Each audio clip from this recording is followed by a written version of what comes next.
The Field of 68 Media Network presents Red is the New Orange, a Syracuse basketball podcast. Vince intercepts a pass, breakaway for the freshman guard, he flies and slams! Aerial assault from Judah Mintz. Looking to go back door to Bell, they get it to a near corner three, knocks it down!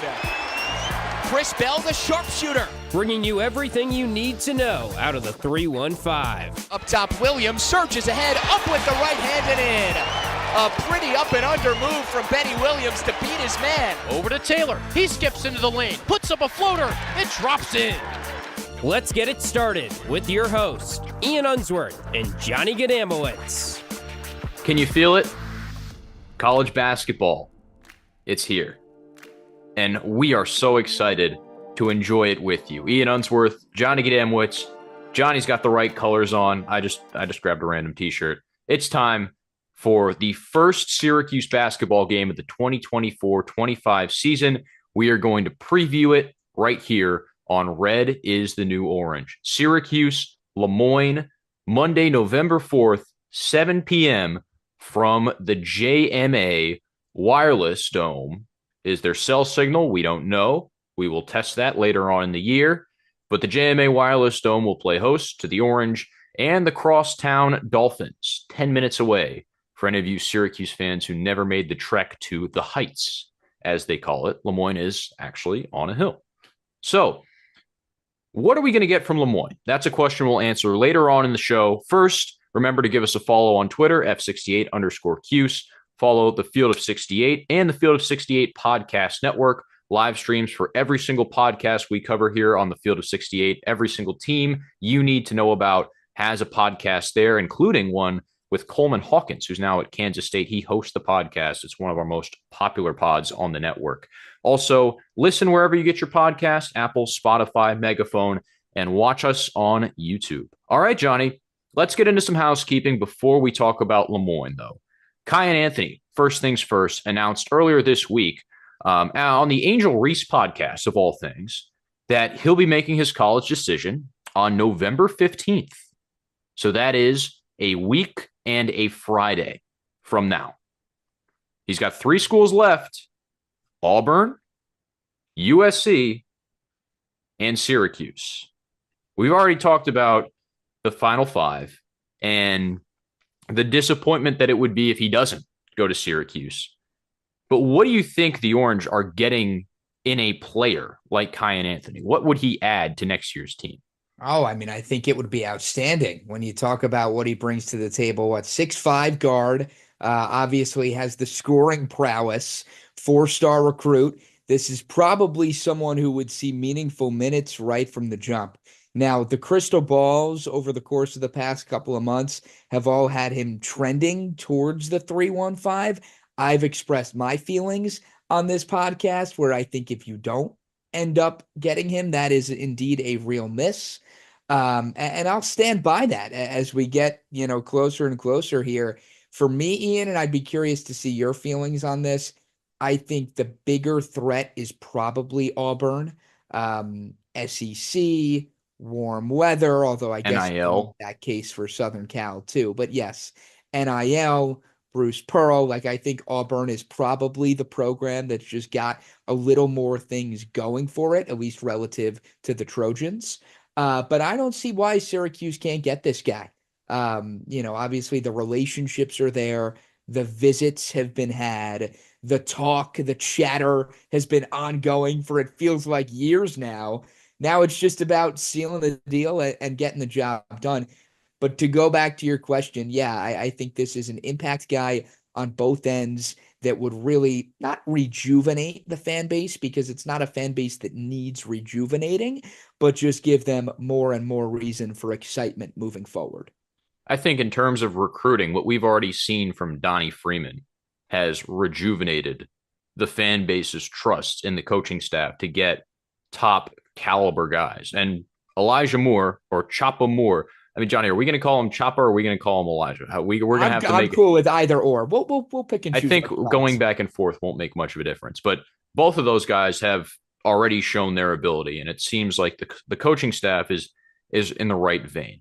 Couple of quotes I want to throw out here from Kyan Anthony. He had 6 schools. Ohio State, Rutgers, and FSU were the other 3.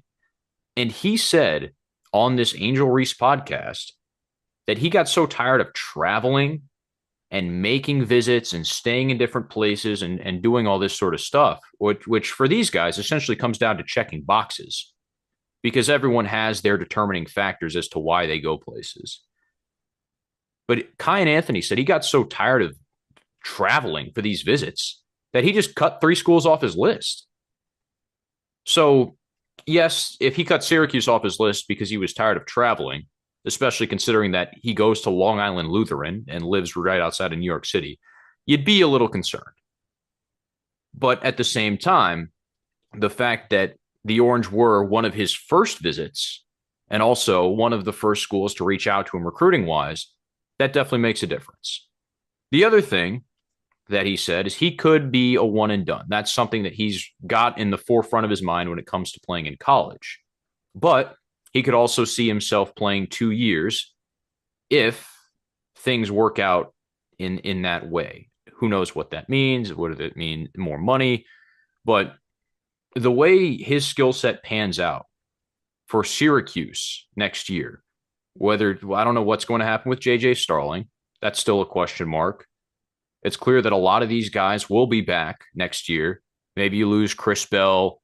Donnie Freeman is probably a one and done. We've got a lot of seeing and believing to do as the season goes on that. But Kai and Anthony will see a lot of the ball.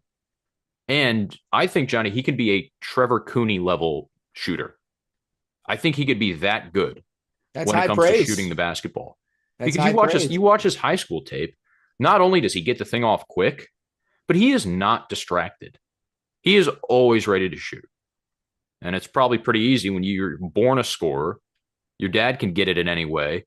And Anthony doesn't play like his dad, but he can shoot the 3 from wherever, and he'll get right past someone. No, yeah, he doesn't play like Melo, but at the same token, the apple doesn't fall too far from the tree. And he did it against top-tier talent, right? Lehigh is one of these upper echelon Northeast programs. And even before that, he played at Christ the King, which is a New York City staple as far as basketball is concerned. So, yeah, this is somebody who, might not be at the top of the recruiting sites as far as 5-star this and every watch list award that, but I think for emotional reasons combined with tangible reasons, this is really a can't miss prospect for Red Autry and company. And he's been trending upwards in the recruiting rankings too. Started off back when they released these last year in June as the 62nd ranked prospect, and he has trended all the way up into the top 30 and even cracked the 20s at one point in 24/7. So he is legit. He's going to keep growing. He's going to add strength,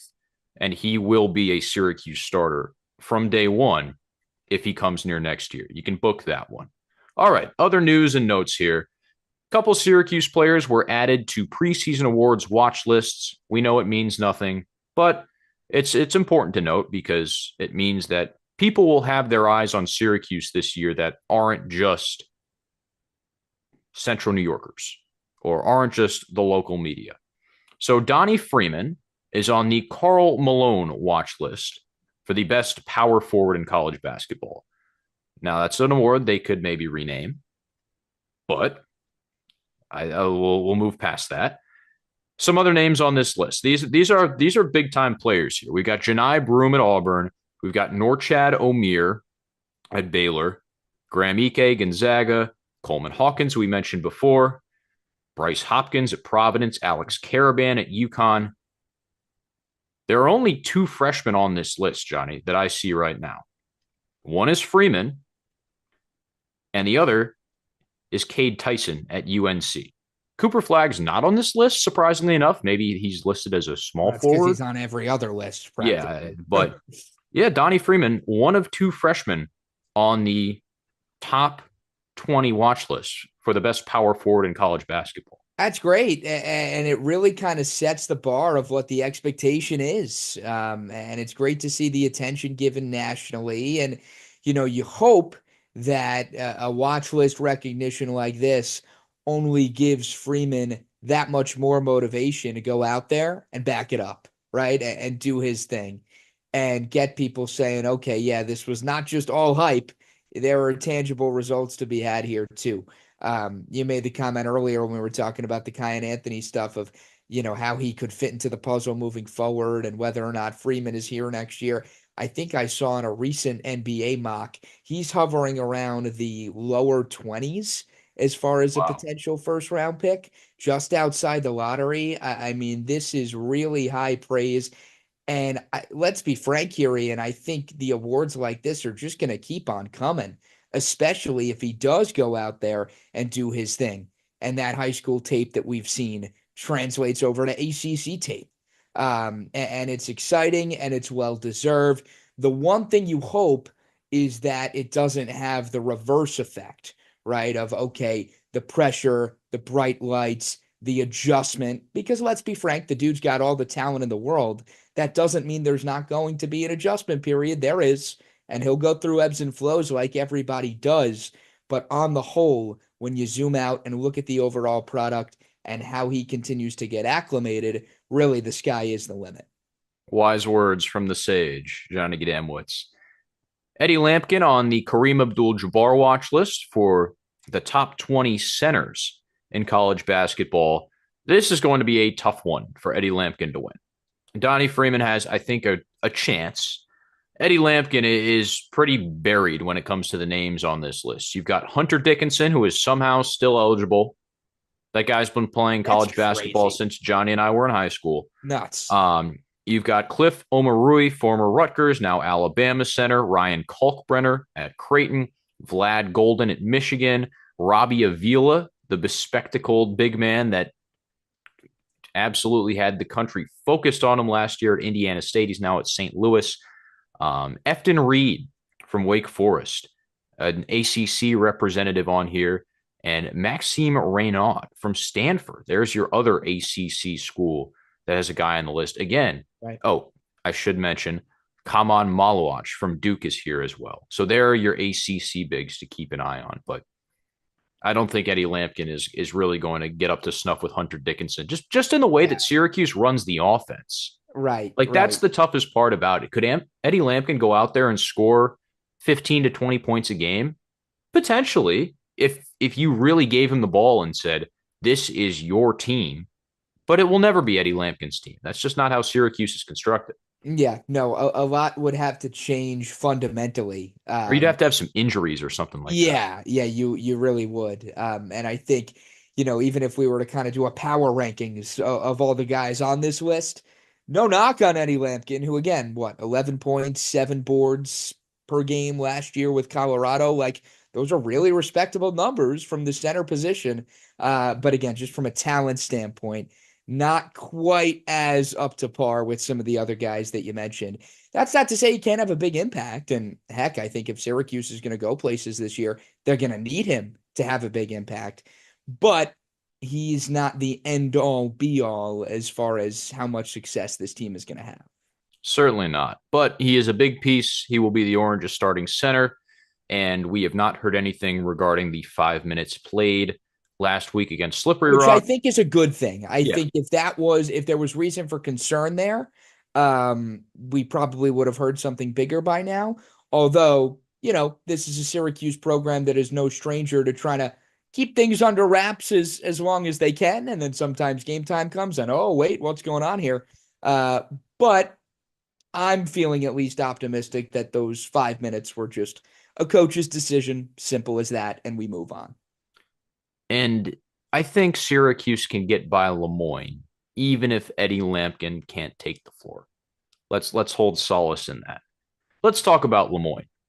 As we know, they transitioned from D2 in the NE10 to D1, now in the Northeast Conference this past year. First year in Division I, got bounced by Merrimack in the conference tournament. And this is a Moyne squad, Johnny, that comes into the season with a lot more questions than answers. Lost their 2 leading scorers, just eligibility. You run out of it sometimes. Yeah, you give them credit because first year in D1 and they made it all the way to their conference semis last year. That is no small accomplishment, but you're right. It's a new look Dolphins team.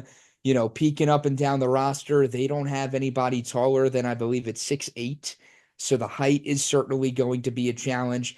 And I don't care who you are or what conference you play in. Anytime you lose your two leading scorers from the previous year, that's just a lot of points to be made up, that you turn to a steady dose of transfers here. I mean, a lot of guys on the roster from the Central New York area. So Red Autry is going to at least probably be familiar with these guys and what they bring to the table from a skill set standpoint. But this is another game, Ian, similar to these exhibitions here. Maybe not quite to the same extent, but you would expect that if Syracuse can go out there, kind of set the tone early and just stick true to their structure and their game plan, no reason to think that this shouldn't be one where, they're able to take care of business. Moyne has played one exhibition game, and it was against a PSAC school. So Mansfield University, in the same conference as both Clarion and Slippery Rock, went to the Heights and lost 116-67. Moyne played a multitude of dudes in the game. 14 different guys saw action. Leading scorer came off the bench. Former Georgia Tech Yellow Jacket, Freds Pauls Bagatsis. A sharp three-point shooter. He went 4 for 6, and that was the reputation he had back at GT. But leading scorer and preseason All-NEC first-teamer Derek Jones did not play in this scrimmage. So that leaves a lot of questions to be answered for Moyne. Other guys to keep an eye out for, Zach Tekken, former Siena Saint, is on this roster. I mean, he played a lot of time for Siena last year because they had injuries up and down and handled a lot of the ball. So I would think he takes a pretty decent handle on the offense. But again, he did not start. So really interesting to see what Moyne's coaching staff, led by Nate Champion, who's now in his 5th year leading the squad, will do against Syracuse, who will be bigger, faster, stronger.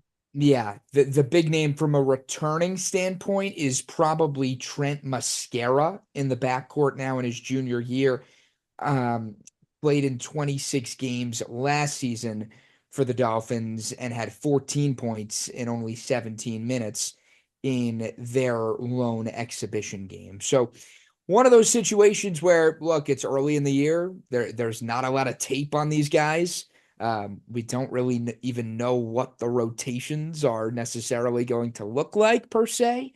But on paper, you like the matchup. On paper and on the court, though, as we have both learned, Ian, are two very different things. So we're excited to, obviously have college hoops back and Syracuse. We've spoken on our episode from last week how this is a great game just for the community, right? And you hope that, year in, year out, this is a early schedule staple for both these teams. But again, from a Syracuse standpoint, you don't want to overlook it, but you go out there, you do your thing. No reason to think you can't start the year 1-0. On a style point, Moyne-wise, a lot of threes. Last year, took threes on almost half their possessions. If we want to get exact here, 47.5 of their shots were threes, which was top 15 in the country. Johnny, we saw them play Cornell last year, with them being Syracuse. And Cornell took a ton of threes. Not a lot of them went in. And Syracuse pretty much dispatched the Big Red with not much of an issue. So they took 38 threes in the exhibition game, did the Dolphins.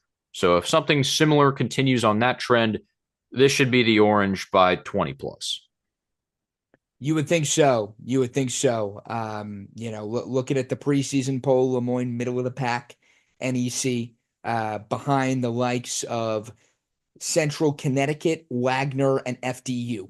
So if you are unfamiliar with the NEC conference, that's maybe a basis of comparison of, kind of the caliber of program that you're going up against. But yeah, I think it's no secret here, Ian, that if Moyne wants to come to the Dome and not even just pull off an upset, but hang around and make this a game in the second half, they're going to need to shoot the ball at a very high clip and get a pretty porous effort from Syracuse's defense.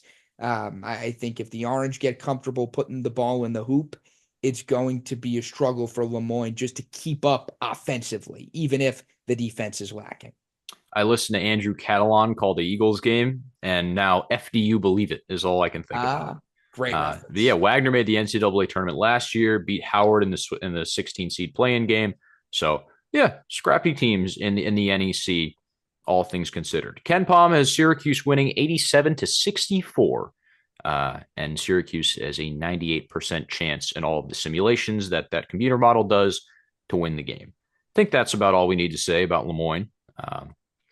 Not much else to add in Dolphin terms, and we will see where the Orange go from here. 7 o'clock, Monday night. Orange and Dolphins. Tip it off. It's on ACC Network Extra, so you can watch it on ESPN Plus, and you can keep up along on Twitter with us, F68_Cuse. We don't tweet often, but when we do, it's always about Syracuse basketball. So no extraneous thoughts are coming out of that Twitter account. Thanks for sticking with us to the end. Ian Unsworth, Johnny Gadamwitz signing off. Watch us on YouTube. Listen wherever you get your podcasts, and make sure to follow all the Field of 68 socials on Twitter, Instagram as well, and Facebook. Keep up with the Field of 68 as college basketball season gets underway, because it is your one-stop shop to stay locked in from start to finish from October, November, all the way until one shining moment, which, who knows, maybe we'll be singing that again. All right, everyone, enjoy the game tonight and go